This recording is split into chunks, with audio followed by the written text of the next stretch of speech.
Okay, this is the story of Jasmine. First of all, her name was not Jasmine, it was Maria. Jasmine was the perfume she wore. She wore Jasmine, she wore other perfumes, and she wore Chanel No. 5. This was a woman that was in her mid-20s in the 1920s. She was a strikingly beautiful young woman. If she walked in this room, all the men would want to get a glimpse of her. They'd all want to look at her, and the women would probably notice her too, and they'd probably be a little envious of her. This was a beautiful woman. She was just a gorgeous woman. She married a man from St. Louis named Oscar. Oscar came from a family that had a lot of money. We don't know how they made their money, but because he came from a family of money, money makes money. And whatever he was doing, he was making money. They lived in a Victorian house near Forest Park in St. Louis. This was the 1920s, where most people had a Model T Ford. He had a brand new Packard, and he bought a new one every year. This is an idea of how much money they had. She never bought clothes off the rack.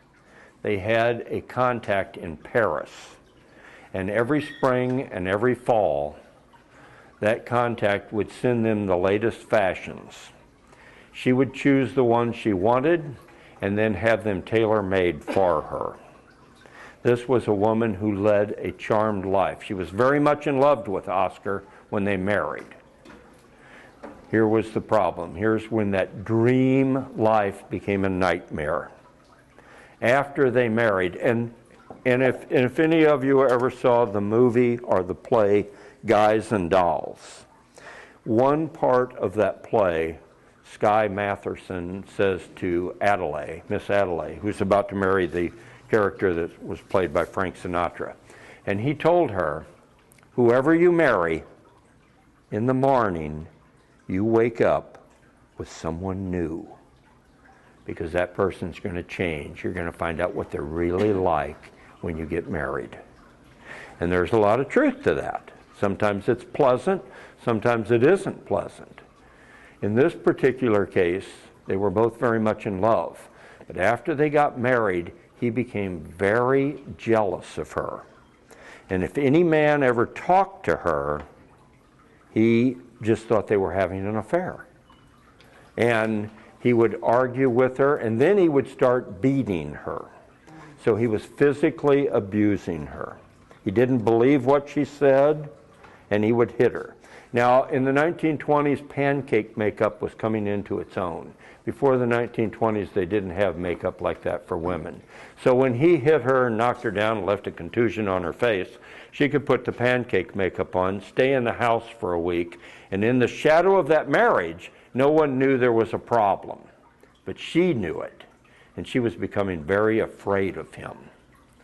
She was very sexually active. She was sexually active before they got married, and he knew that.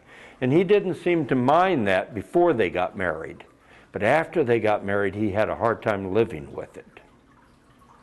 So he would go on business trips quite often for maybe 2 or 3 days. So this was common.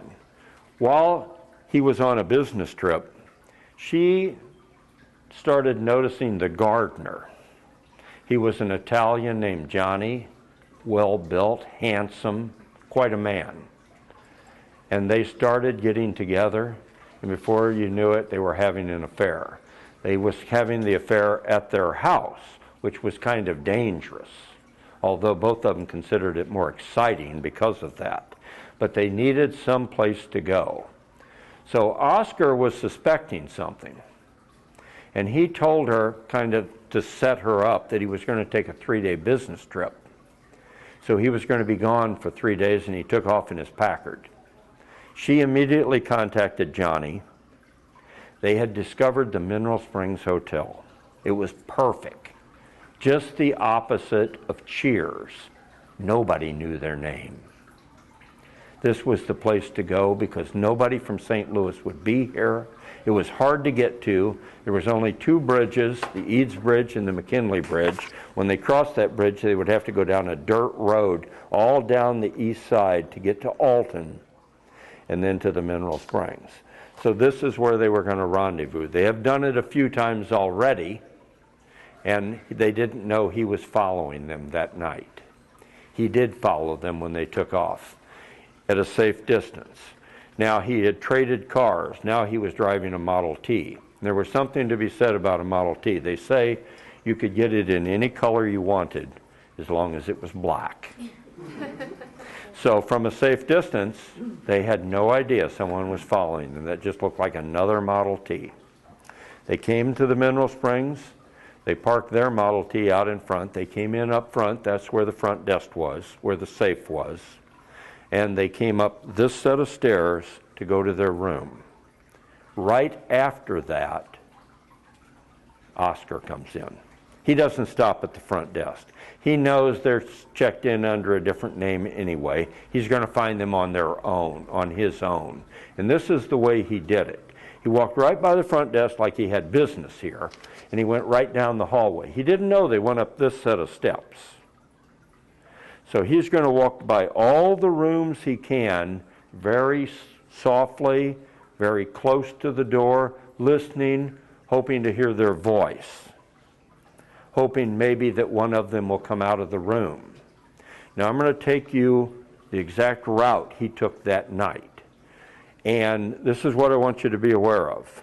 The perfume, any kind of perfume, and come in. They didn't have that in the 1920s. Okay. Now I'm going to take you on that route. I want you to be aware of the perfume and tobacco, because Oscar smoked a pipe. And also another ghost in the building, a Gus, also smoked a pipe. Now if they're interested in us, and I have a feeling they are interested in us, because some of you have already smelt that perfume, they're going to start following us. And I'll tell you a little bit more as we go along. So follow me, and we're going to go the route that he took. And be aware of everything around you, very subtle things. So he's going by each one of these rooms very slowly, trying to pick up something. Yeah, and you may see a change in temperature too. This is the first room I want to tell you about. The last business that was in this room was, the last business in that room was a massage therapist. Erin was her name. And sometimes between clients, she would take a nap on her table. And sometimes she would wake up because something was touching her heel. And she always believed Jasmine came in there quite often to visit her. And I didn't think too much of the heel thing until I started looking it up a little bit, and I found that in the 1920s it was a common practice for mothers to wake up their children gently by touching their heel. And that somehow that, you know, has disappeared today, but that was a very common practice in the 1920s. That room is now a storage room for tools, so it's locked. But there's a lot of activity from Jasmine in that room for some reason. Maybe that was one of the rooms she stayed in with Johnny. Okay, when I was coming down there, somebody just went straight in front of my camera. Look at that. I got it right there. Wow. Feel it. You can feel It was it. almost like a butterfly. that Yeah, shot up. you might want to show that to people. It just, you could feel that. Yeah. Oh, wow. It was almost like a butterfly that kind of shut up No straight in front kidding. of me, and then when I looked at it, Yeah, well, we're getting some activity. We did get an interesting picture. I don't know, I didn't personally smell any perfume. Did anybody else? Okay. You got an orb. Yeah, we did get some good pictures. Okay, so now he's finished with that part of the building, so he's still looking. So now he decides to go up this set of stairs, and that's where Maria and Johnny went. So that particular night, Johnny and Maria went up these stairs to a room, and Oscar, after going down that wing, went up this way. So this is the way he went. The steps are marble. Although they did not, this marble did not come from Italy, it came from West Virginia. We're going to go in a room that we know Jasmine and Johnny used. And this sometimes is the first time we pick up the jasmine where several people will smell it. Maybe we will, maybe we won't. But this is a room of high activity. And there is one light that works up here.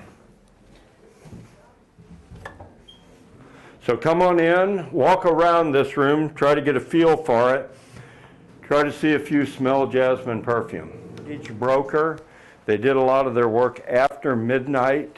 They told me every single night they experienced the Jasmine Lady. They would smell her perfume in this room. They would hear her walking in the hallways with high heels. They would hear her sometimes cry and sometimes sing. Walk around, try to get a feel. Somebody might smell it, maybe nobody else will. Smelled it coming in. Hey, I smell something right here.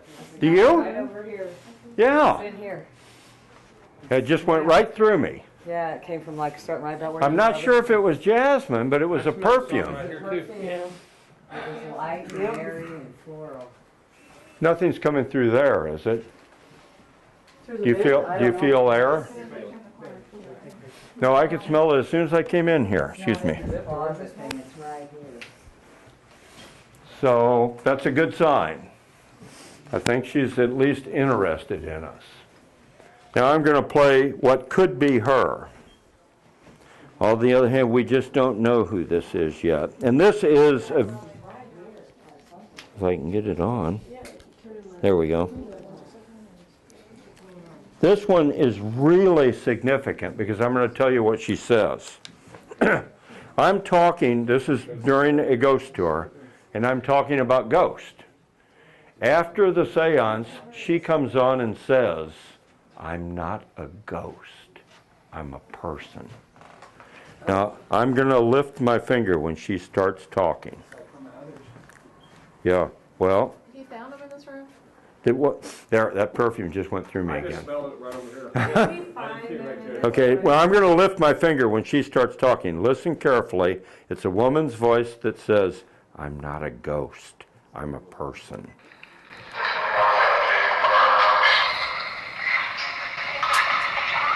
Hear that?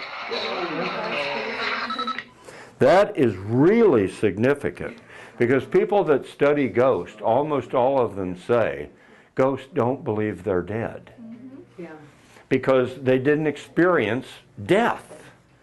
They were alive, and they're still alive. It's just now they can move and float, and it's a different life experience to them. But they do not believe they're dead. We don't hear them, but if you play the tape recorder and then play it back, you're going to get voices that don't belong. Okay. So those are called EVPs, electronic voice phenomenons. Steve, who played the one earlier, up at the park, that little park, over the last 2 years has picked up over 40 EVPs. He has some that are really good. Wow. Some that are really, really good. And it's because he plays them. Generally, during the seance, we have at least 2 tape recorders going. The best time to pick up EVPs, it just worked out that way, is right when the seance ends. I say, this is over. We're going to go home now. We leave you alone. It's like they want to say goodbye to us. So they say something.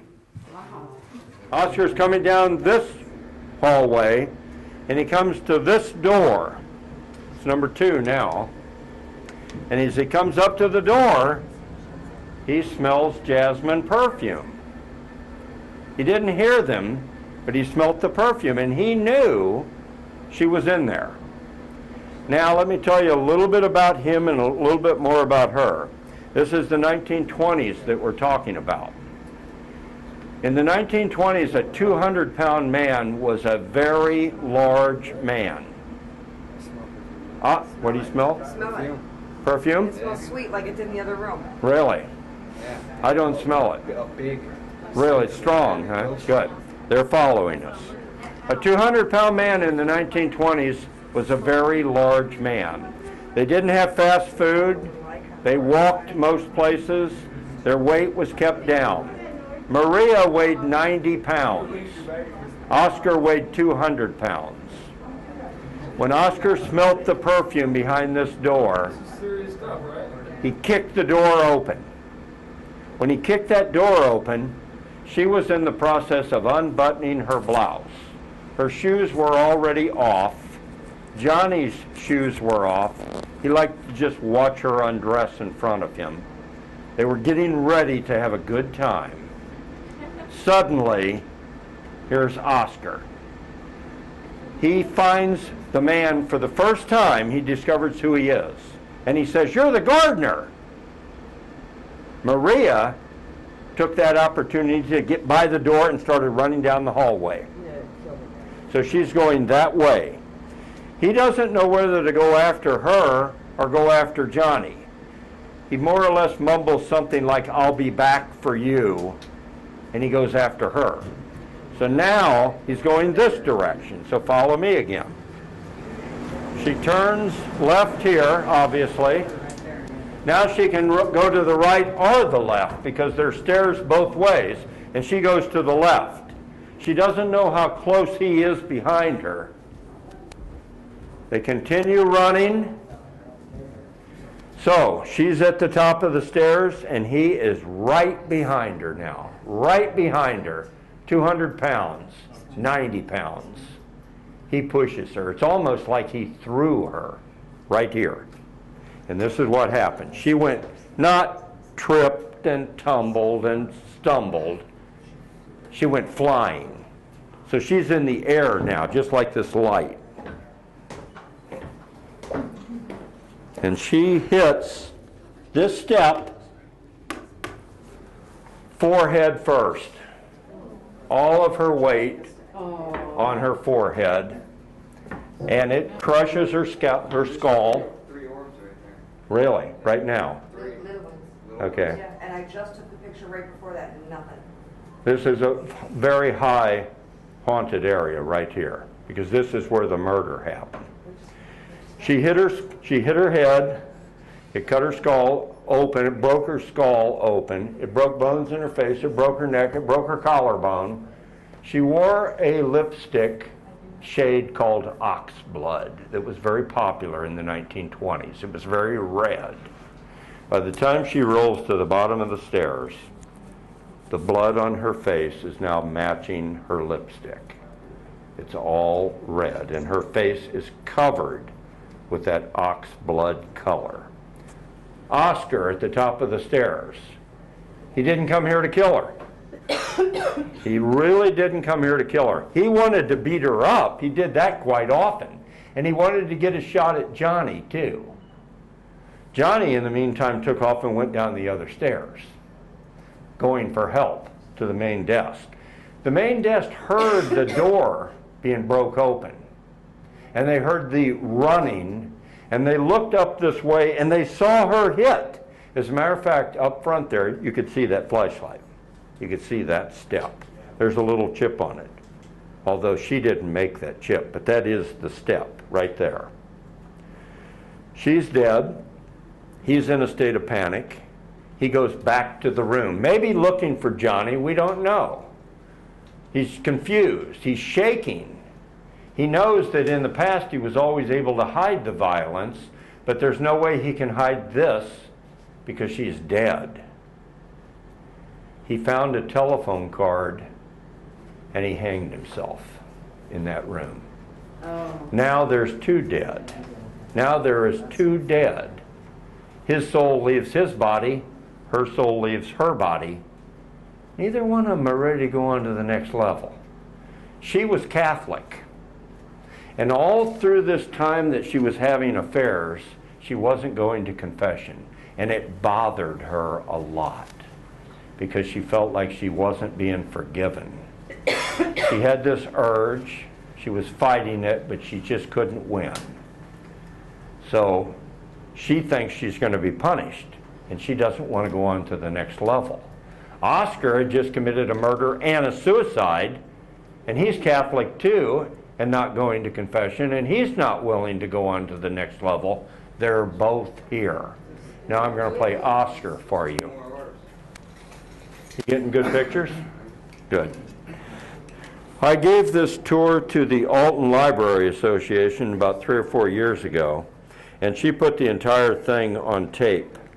Now, at one point, she's asking me if I'm afraid these ghosts are going to do anything, and I'm telling her, no, I don't think they're capable of it. As I'm saying that, Oscar's going to come on and express some dissatisfaction with my answer. He's going to give kind of a roar of dissatisfaction, and you're going to hear that. I'll lift my finger. They haven't done anything.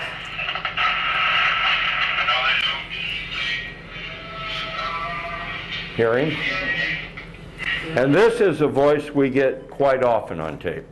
It's like Oscar doesn't want to say words. He just goes, ah. He wants to do that. Sometimes people actually hear that.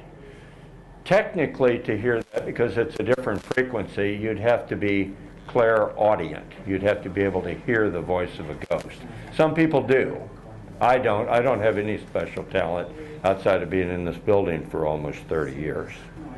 But that's the story of Oscar. That's the story of Maria. It's not quite over. We're going to go down to the bottom of the stairs now, though. As a matter of fact, she allows this whole scene to be played out a lot of times. Psychics see it quite often. They all describe it the same way. In the 28 years I've been here, all of the psychics, you see that step with the chip on it? That's the step she hit. The third step here is something significant too, but we don't know exactly what it is. But psychics are always talking about that step and this third step here. So take pictures of those, at least before you go. Sometimes we get some pretty good things. Sometimes the psychics see the whole thing played out. When I first moved into the building, I heard that it was haunted. I didn't really think much about it. I didn't consider myself a person who believed in ghosts. On a scale of 1 to on a scale of 1 to 10, 1, you do not believe in ghosts. 10, you do believe in ghosts. I always considered myself about a 2.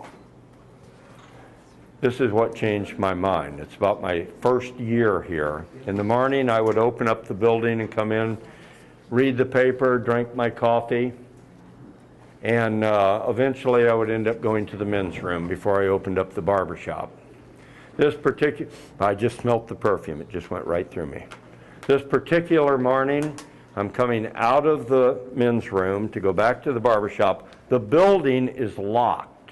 I unlocked the building to get in, but then I locked it back up. There is no one in the building, no apartments upstairs, no other businesses open, just me.